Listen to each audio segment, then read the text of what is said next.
This is Caught in the Act with Tim Clark.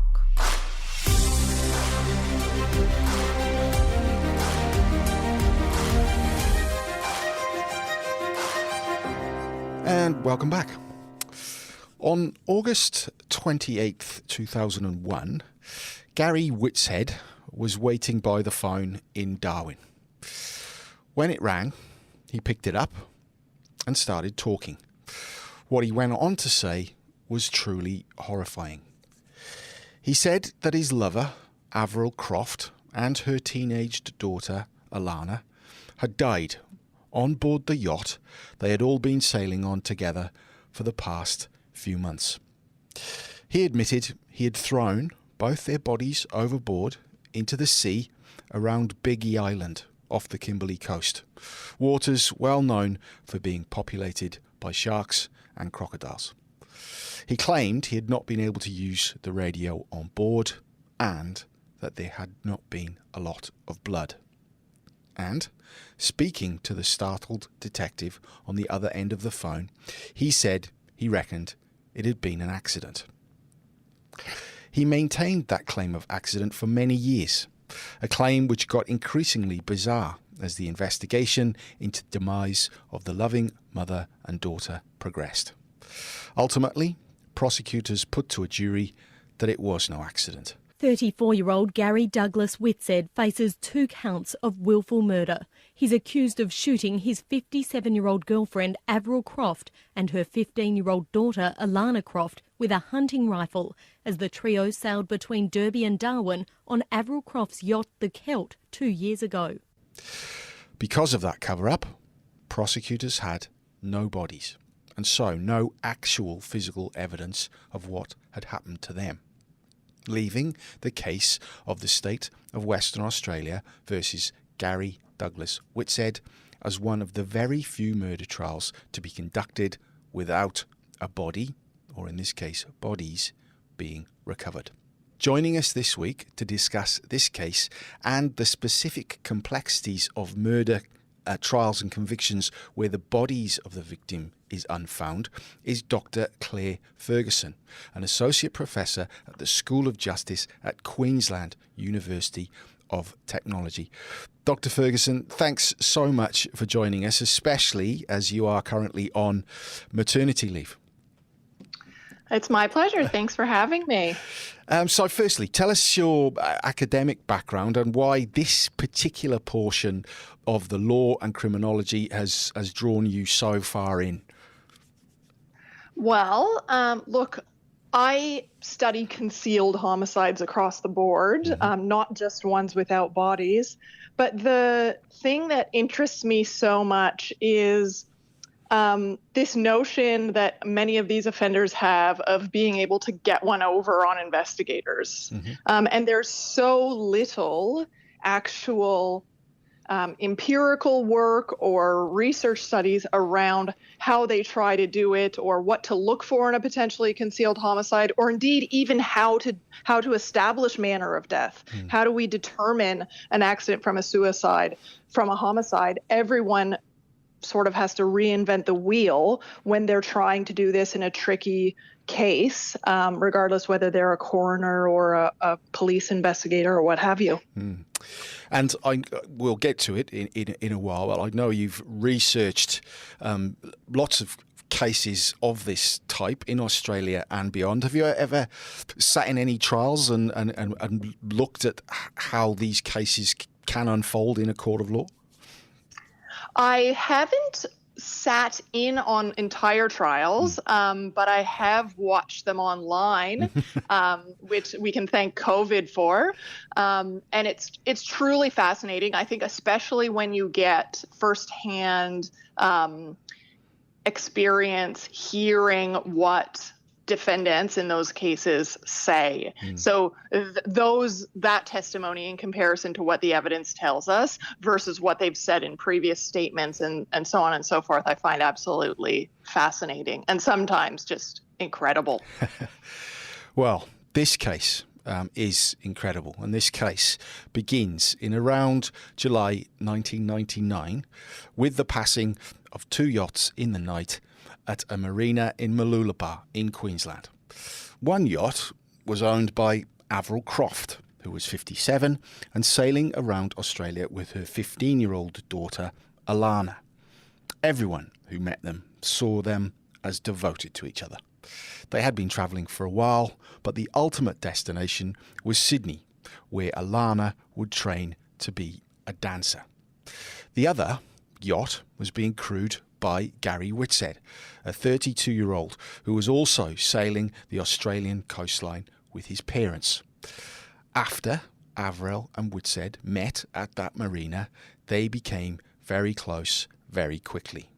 And despite their waterborne lives, the couple wanted to be close to each other.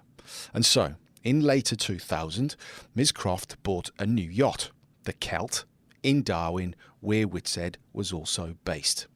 It was he who had handed over the cheque for the balance of the cost of that yacht. And when Mrs. Croft and her daughter arrived, it was he who made three, with the trio preparing the boat for a trip to the Kimberleys in the coming months. Claire, in your studies of these type of homicides, they indicate cases involving body disposal and concealment commonly involve victims and offenders who are known to each other, usually intimate partners. What does the literature and your studies tell us about the reasons for that? Okay, well, the first thing is necessity. Of course, if you murder your partner and you're their intimate husband or whatever, their partner, most people are aware that they're going to be the first on the suspect list. So offenders may try to conceal bodies or conceal homicides more generally, simply because they know that they have to do something. Otherwise, they're absolutely going to be in the firing line in terms of someone who will be suspected by police. But the other really interesting thing that's coming out of the research at the moment is that intimate partner homicide offenders who do this do it differently than other types of offenders. And they seem to actually like it. They get something out of the concealment itself. It's not just about getting away with it. It's also about the notion of, I guess, the ego surrounding getting away with it, and perhaps even threatening beforehand that they will be able to get away with it, and making good on that promise. And as I mentioned, in this case, this couple became very close very quick. I mean, that's obviously an indication of a connection, but in some cases that rapidity can also be a red flag in certain relationships on how it might travel in the future. Absolutely. We know some research out of the UK shows that there's a timeline towards intimate partner femicide when a woman is killed, and one of the elements, there's 8 elements in the timeline. One of them is that the relationship progresses very, very quickly, and others around might say too quickly if they know the victim. But yes, it's a very common factor in relationships that end up in intimate partner femicide. We hear a lot about love bombing. I mean, it's a phrase that's more commonly used now than it ever has been, and perhaps because of the understanding of that as you say, that rapidity can hide some other issues going on in the background, but certainly of the person that's doing the bombing. Yeah, absolutely. If the victim is getting nothing but love, love, love, love, love, and everything's perfect, it's very easy to not be able to see those other things because it's masked. I mean, and they don't receive anything negative often from the person that ends up being their killer, let alone potential red flags. So sometimes just the rapidity itself is the red flag. Yeah. Well, as the preparation for this trip continued, the apparent immediate harmony on board the Celt did not continue. Witnesses in Darwin spoke of seeing and hearing arguments between the couple, Mr. Whitshead and Avril Croft. And one witness in particular, Teal Swinstead, said those arguments were frequent and heated and revolved around Alana. Whitshead told witnesses the teenager's repetitive music drove him crazy. She didn't answer him when he spoke to her. She didn't help with preparing the boat for the trip to come. And there were other arguments about money and repairs. One of which, a witness said, left Mrs. Croft scared, shaking and insisting Whitshead leave, with his belongings actually packed into a shopping trolley. But he stayed, and they all left on board the Celt on what should have been the trip of a lifetime. From Darwin to Crocodile Creek, and then Silver Gull Creek onto Cockatoo Island and Boomerang Bay. A more Australian trip you could not get. But there were more witnesses on that trip who witnessed more disharmony. Mrs. Croft told another that she was thinking of kicking Whitshead off the boat.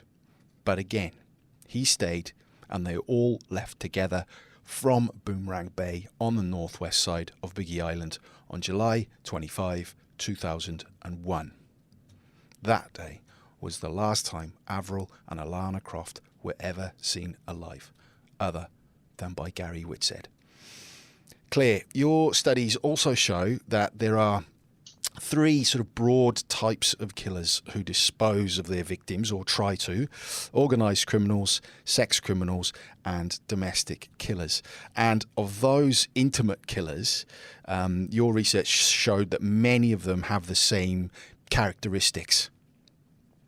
That's right. And this is backed up by the international literature as well. There are often going to be male offenders and female victims. Of course, we have a major problem with violence against women in this country and other places as well. I think, interestingly, many of these body disposal cases, at least the ones that are done successfully, offenders didn't necessarily have any criminal experience. So we sometimes think about it academically as someone who kind of knows the system and knows what to do, but that's not necessarily going to be the case with domestic killers of this type. The offender, now this is interesting, especially in light of the Whitshead case, because the offenders generally actually report the victim missing and try to front foot the investigation in terms of starting an innocent narrative. So if this was a quote unquote normal case, I would have expected Mr. Whitshead to call police straight away and say the victims have gone missing. But he didn't do that. So that's interesting from a research perspective. And some of the other characteristics that pop up regularly amongst these type of offenders, they didn't necessarily have a known criminal experience. You know, they weren't hardcore criminals. They motivated by an anger and or an entitlement, I mean, you found, which sounds apt in this case, and probably, or maybe most pertinently, witnesses commonly reported in these type of cases that victims were planning or trying to separate from an offender prior to the homicide. I mean, all those sort of research points seem to fit into this particular case as well. Yes, I mean, the separation element is a known risk factor for intimate partner homicide across the board. That's when the risk is the highest, when the person is trying to separate. So that's an expected finding. But I think really interestingly on the criminal experience bit is that despite the fact that many of these offenders wouldn't have a criminal history or known criminal experience in terms of arrests and time in jail and things like that, they do often have a very long history of lying for gain, and or sometimes frauds or suspected frauds that haven't been able to be prosecuted. So we're talking about this type of person that's going to go to police with this cockamamie story about someone dying accidentally or whatever, committing suicide. They generally do that because they think that they're a very accomplished liar, and often they are, and that they will be successful in telling that story because people usually believe them, or they think people usually believe them. Or they're deluded enough to think that they might be smart enough to get away with it. Yes. I mean, sometimes you get offenders that are just like, hey, it's worth a shot.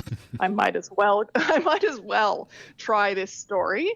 But generally speaking, they would give up very quickly on that. I think that many of these offenders don't realize that people have been suspicious of them probably their entire lives because their stories just don't hold.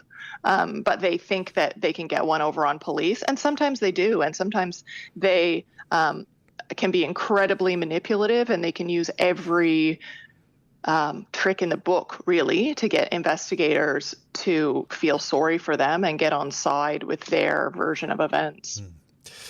Well, it was a logbook on board the Celt that showed that from the day it moved from Boomerang Bay to Shelter Bay in Prudhoe Island, it sailed into the view of another vessel called the Chin 2.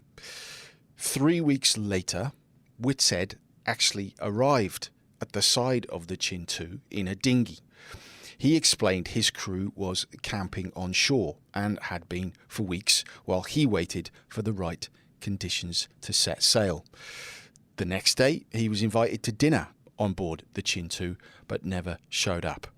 And then days later, the Celt was spotted in the Joseph Bonaparte Gulf close to Darwin. 2 days after that, the phone rang at the home of Mr. Whitshead's stepfather in Perth, where he was first told of a terrible accident on board the Celt. That story was relayed to Detective Sergeant Shane Atkins, who made the call to Whitshead. And what he was told was a truly terrible tale, which he later relied on in court. The court heard Gary Whitshead's version of events varied, but he told police he accidentally shot Alana Croft moments after discovering her mother's body, who'd committed suicide because he threatened to leave her. Mr. Whitshead said, "I don't understand what is going on the legal side. I don't know if it would be called a murder, but I reckon it was an accident." That was some of the testimony Detective Atkins gave at the subsequent murder trial. Mr. Whitshead said, "I spent a month on a boat. I've done some things wrong. I lost it." I then said, "What happened to the girl?" Mr. Whitshead replied, "I honestly believe the girl was an accident, but I've killed Avril. I didn't mean to shoot her, but it just happened." Whitshead's version was that on the Celt, Avril Croft, dedicated, loving mother, had tried to hang herself whilst lying on a bunk. When Whitshead had discovered her, he said, he picked up the gun that was bought in case of rogue crocodiles in the Kimberley waters and for no real reason pulled the trigger. The result of that was that 15-year-old Alana, who at that precise moment was above the hatch where the gun was pointing, was shot fatally. Whitshead then said he bundled the young girl into a sleeping bag weighed down with clamshells and put her over the side of the boat. He then cleaned up her blood and then put the body of her mother into a 44-gallon drum and threw that overboard as well. He, according to himself, then spent weeks on board that same boat with that same gun pointed at himself. Suicide, an accident, according to him. Claire, according to your research in these cases, the stories told by suspects can and will have a big impact on how the case unfolds, despite how crazy they may sound. Absolutely. So what happens is that this first narrative of the events really creates the first theory that investigators work with.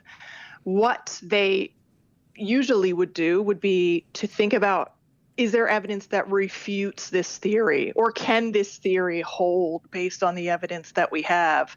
And they might come up with other theories as they go. But all of this takes time, it takes resources, manpower, thinking about the case, thinking about the evidence, and also, especially in a case like this, developing victimological information. Yeah. So they need to be able to do quite an extensive investigation of these people who were killed to figure out whether this could possibly be the case, as crazy as it sounds. And relaying that case, or that story, that reasoning that Whitshed came up with out loud, it sounds just even more bizarre than as it reads on a page. And it sounds like a tall tale, and you might think, well, why didn't he just say they fell off the boat? But as you alluded to earlier, the stories that these type of offenders tell is actually part of the criminology. It's part of trying to control a narrative, and flowing on from that, still being able to control a victim even after they have maybe passed away. Absolutely. So saying that Avril was suicidal and ended up suiciding, people would think, how could she do that on a boat with her daughter, where no doubt her daughter would see her body and there would be a time delay before they would be able to get back to port, and her daughter would have to sit on this boat and blah, blah, blah, blah. Everyone would be thinking that she would have to be truly very selfish or maybe crazy in order to do that. And perhaps that conceptualization of her is something that Whitshed was drawn to, because if she's nuts, then that means that his behavior all along probably is very logical and makes sense. And his control of her, or his yelling at them, or being abusive, or what have you, goes back to her as the problem rather than him. And in your research, or some of it, also delay in discovering bodies or coming across a crime scene brought about by concealment is also A, part of the control, but B, a part of the concealment itself, because the time in distance and in hours away from a crime means that potential evidence is destroyed. I mean, and in this case, obviously, Whitshed has waited 3 long weeks before he's done anything, get in touch with anyone, let alone go to the authorities. Absolutely. So he was really quite successful in that regard. He created such a delay that even with extensive searching, they weren't able to locate the bodies. If it had been less time, they might have considered if there was a croc in the area that could have been one that would eat a body. They can sometimes get that animal and dissect the animal and try to find remnants of a human body. But of course, with weeks and weeks, it's not going to be useful or likely that they're going to find anything in this type of case. So really, it does work for him, doesn't it? Because then he can tell the tale however he wants to, and he can maintain his innocence for however long he wants. And obviously, time in reporting or discovering a crime can then lead to more time having to be taken by investigators. And this was particularly interesting that I read in some of your research. The longer, obviously, these type of cases go, the harder they get for investigators, and then the harder the investigators work, and maybe the more demoralized they get, that can actually infect the investigation itself. Absolutely, especially when you're talking about the murders or missing children. I find that it's not like what you see on TV where you can just say, well, we never found the body. Searches actually have to take place. You have to look for the body. You can't just wait as an investigator for it to, crop up somewhere.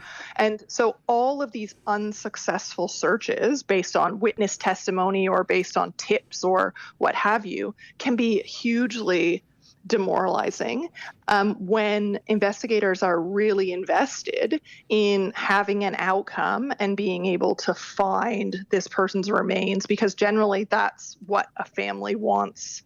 And investigators, see themselves often as being helpful to families and being able to do whatever can be done to ease the suffering a little bit. They want to do it. And if they can't find a body and they can't get a straight answer out of someone who clearly has more information, it can become very just stressful.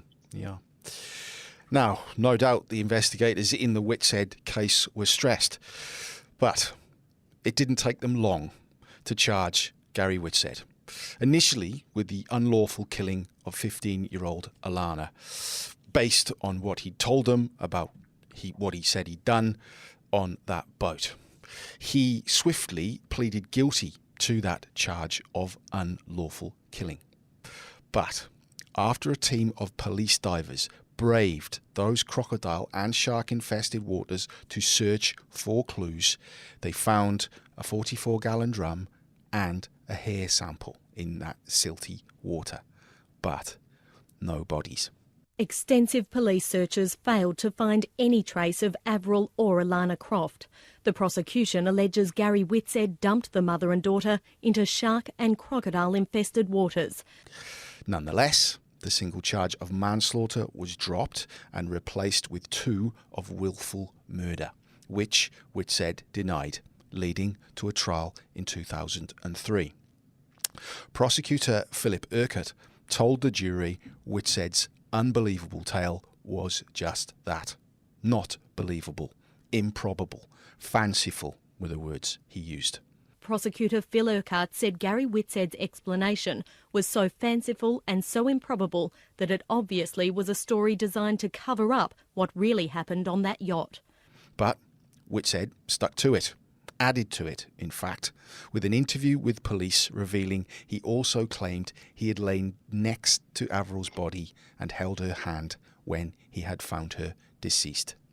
He said he believed she killed herself because he told her he was leaving. And his lawyer, Robert Mazza, reminded the court of another incredible case involving a missing body, that of Lindy Chamberlain, who was eventually, as we all know, exonerated after evidence was discovered in 1986 to support her claim that a dingo had taken her baby. Mr. Mazza said that case demonstrated a person might be telling the truth, even when what they said seemed far-fetched. And he also warned the jury to be cautious of cases based on circumstantial evidence. Claire, your research has actually shown that despite the complexity and frustrations of cases like this, Australia actually has a higher rate of convictions in body absent cases compared to most other countries. Why is that, do you think? Well, first we should say that there's very little research. So we don't have hard and fast rates for each country, but it seems to be based on our homicide rate in comparison to the number of no body convictions we have, that we do this more than in other countries. And I think it's really interesting. There's a couple of things. Firstly, our police investigators are perhaps more well-resourced than they are in other countries. And that's because we have very few homicides in this country. We have quite a low rate, so we can push resources into the homicides that we do have, or the suspected homicides, if you don't have a body. The other thing, though, is I think population density and the vast areas that we have in Australia and the amount of things that can kill you in this country means that we kind of have to be willing to do these types of prosecutions because there are so many places where a body could be hidden that are virtually impossible to be recovered. And the other thing is, I think there's a little bit of Aussie spirit involved as well. I think that we have homicide investigators and we have prosecutors that are keen to move forward against people that are suspected murderers. And I don't think that a lack of a body is really a stumbling block for many of them. I think, it's viewed as a challenge rather than how it's viewed in other jurisdictions, which might be, if you have an acquittal, a potential waste of resources. When I first moved to Australia, as I was already a journalist then, Claire, I was warned by a former boss in the UK that Australians' bullshit detector is amongst the best in the world as well. They can see through. They can see through you. Do you think bullshit detectors times 12 or 14 on juries just are more, they're not willing to believe offenders or accused people when they roll out these terrible tall tales of what happened? Yeah. Yes, potentially. I certainly noticed the bullshit detector when I moved from Canada a few decades ago now. I think that's part of it, but I also think the willingness to put it up is Aussie true blue. The willingness to move forward, because in other jurisdictions, I think it doesn't get to a jury. They just don't prosecute because it's too hard. Yeah. Well, Gary Whitshead was convicted of the willful murders of both Avril and Alana Croft. And prosecutors argued that he should be sentenced to a strict security life term with a minimum of between 20 and 30 years for killing a mother and her daughter and dumping both their bodies into shark-infested waters. Justice Kevin Parker agreed that was done to cover up the murders, and the jury had obviously rejected Whitshead's incredible explanation. But Justice Parker also said psychiatric and psychological reports provided to him provided some explanation for the murders. Personality problems related to a cruel upbringing, leaving Whitshead unable to cope with the emotional tensions and the constrained living conditions on the yacht. Ultimately, he was sentenced to 2 mandatory life jail terms with a minimum of 19 years to be served before he was eligible for parole. He appealed those convictions on more than a dozen grounds, but the state's highest court also threw out his claims. It would put an incredible strain on human experience to accept that the 2 women met their deaths in the way in which the appellant had described, the Court of Appeal said. The strands of circumstantial evidence, when woven together, present an overwhelming case of guilt against the appellant. So, Claire, as we now know, this final attempt by Whitshead to try and control the story of what happened to his partner and her daughter ultimately failed. But the other research, some of the research you conducted around intimate partner femicide, or IPF, shows that coercive control in life means a man is more likely to kill their partner and then try and conceal it, which I find fascinating as well. Yeah, so I think for some of these offenders, firstly, we should say we don't know whether there was coercive control in this case. There's not a lot of information about the background of the relationship, except that it was tumultuous. But we do know that there are links between coercively controlling relationships and concealment of an intimate partner femicide. So the same tactics that are used to control the victim when they're alive are then used in an attempt to control how her death is viewed. So they might use the same manipulation tactics on investigators that they've used on her, or they might use those tactics on witnesses or children or family members to try to get their story over the line. And in these cases, it's like I said before, the concealment seems to be part of what the offender likes. It's not just about killing the person. It's about also winning and being able to not be held accountable, but also tell the story of the relationship and the victim in the way that they want to tell it. On their terms. Absolutely. And presumably they're in their minds without anyone to contradict them. Of course, yes. You're killing the only person that can say, that's wrong, I'm not suicidal, I never was suicidal, and you are the problem. So it can be very convenient. If you add to that a potential financial motivation or avoiding the negative connotation surrounding divorce or separation or whatever, it can be a very attractive option for a person that views their partner as a thing and not a person. And as I mentioned off the top of the podcast, you're on a maternity break from your career and your research. But where do you see the next step in this research in this type of cases going? What have you pondered on away from your desk about what you might look into when you get back there? I think that we need to think and research a lot more about how these offenders interact with police. And that's before and after the homicide. So, it's clear that they manipulate investigators at domestic violence calls or calls about noise complaints or whatever because of fighting neighbors and what have you. Mm-hmm. They use those same tactics later, but we need to know the ins and outs of what they do so that we can train investigators to be able to say, actually, that's manipulation 101. And I'll give you an example. I once worked with a sheriff's office in the U.S., and there was a case going on while I was there when they were interviewing a suspect, and it was clear that he had murdered a woman, and they were very suspicious of him. They were trying to get a version of events, basically, because they knew that the evidence was going to contradict it.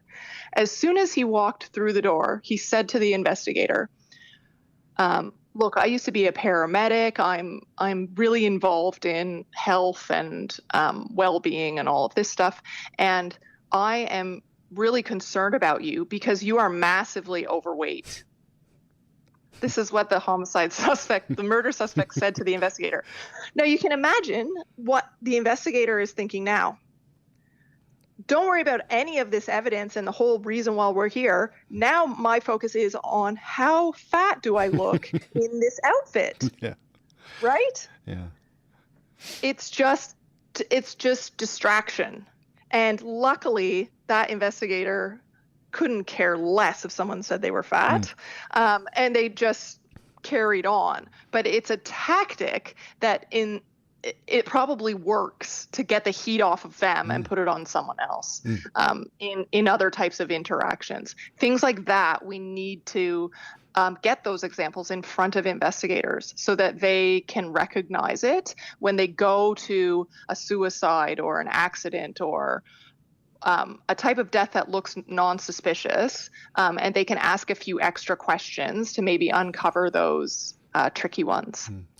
We in Western Australia here right at the moment, we're in the midst of the campaign called 16 Days of WA, which is aimed at highlighting and hopefully improving the amounts of family violence and family-related homicides that we have in this state.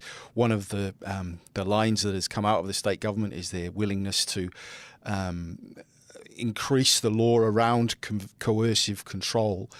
From what you've said there, we could all do with some lessons or a lecture, or at least some pointers to try and recognise that amongst neighbours, family, friends, or maybe when your friend says to you, "Oh, he's done this or she's done that to me," it should spark something in your mind, a recognition that is not normal behaviour. Yes, I agree. And I mean, our police do a really good job, especially our homicide investigators in this country do an exceptionally good job in comparison to other countries. But we don't want it to get to that, of course. So we have to do better in the lead up. Yep. Well, Dr. Claire Ferguson, thanks so much for sparing some time and insight from your young family this afternoon to talk to us all today. It's my pleasure. Thanks for having me. And a postscript to the story. This week, Gary Whitshead, as written about by one of our Young Gun reporters, Lauren Price, was released on parole by Western Australia's Prisoner Review Board. He'd undergone a re-socialisation program over the past 18 months or so, which included home leave with family and a promise that he was going to look for some work. A psychologist assessed his level of violent reoffending as low, but the terms of his 3-year parole include disclosure of any intimate relationships to his community corrections officer and a ban on him applying for or possessing any firearm. Thank you again for joining us again on Caught in the Act. If you have any questions or cases you want explored, then please email us at caughtintheact@wanews.com.au. And remember, if you want to know what's going on in court, don't get caught short. Get caught in the act instead. See you next time.